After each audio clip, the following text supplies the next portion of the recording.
જય મુરલીધર મિત્રો, જય શ્રી રામ, જય હિન્દ. હું છું લાલો આહિર. મિત્રો આજે ખાસ તમામ અને 18 વર્ષની એક વાત કરવા માંગુ કે મિત્રો તમામ લોકોને ખબર છે કે કીર્તિ પટેલની ધરપકડ થઈ ગઈ. ને મિત્રો આપણે આમ તો ગુજરાત પોલીસનો ખૂબ ખૂબ ધન્યવાદ કે કીર્તિ પટેલને ધરપકડ કરી ને જેલ હવાલે કરી. ને એમાં આપણા સુરતના એવા જ ડીસીપી સાહેબનો તમે મિત્રો પેલા વિડીયો સાંભળો શું કહીને.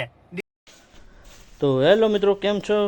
મજામાં જશો તો મિત્રો સ્વાગત છે આપણી યુટ્યુબ ચેનલની અંદર.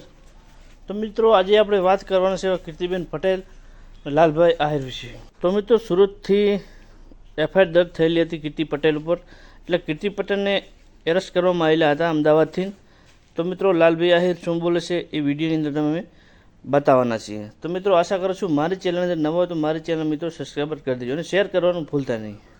લાલભાઈ કહી રહ્યા છે કે પોલીસે પણ એક સારું કાર્ય કર્યું છે. કીર્તિ પટેલ થોડાક સમયની અંદર એરેસ્ટ કરી લીધી છે. તો મિત્રો જો આવે વિડીયો તો તમને પૂરો વિડીયોની માહિતી મળી જશે. લાલભાઈ શું કહે છે તમારો સારો લાગે વિડીયો શેર કરો. કીર્તિ પટેલ નંબર મમરા ભરાઈ ચૂક્યા છે મિત્રો. લાલભાઈ એવું કહી રહ્યા છે, જો આખો વિડીયો.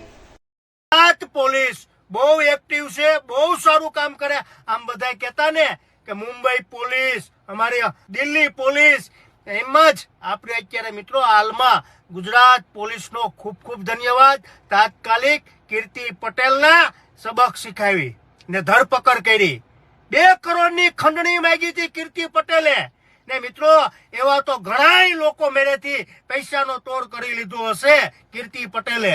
હે કે બહાર નહીં આવ્યું હોય ને એવા લોકો હોય એને પણ કહેવા માંગુ કે તાત્કાલિક નજીકના પોલીસ સ્ટેશનમાં જાઓ ને એફઆઈઆર કરાવો. એ તમામ લોકોને કહું કોઈનેથી પણ બીવાની જરૂર નથી. જય મુરલીધર મિત્રો, જય શ્રી રામ, જય હિન્દ. સમજાઈને વંદન, બાકી અભિનંદન.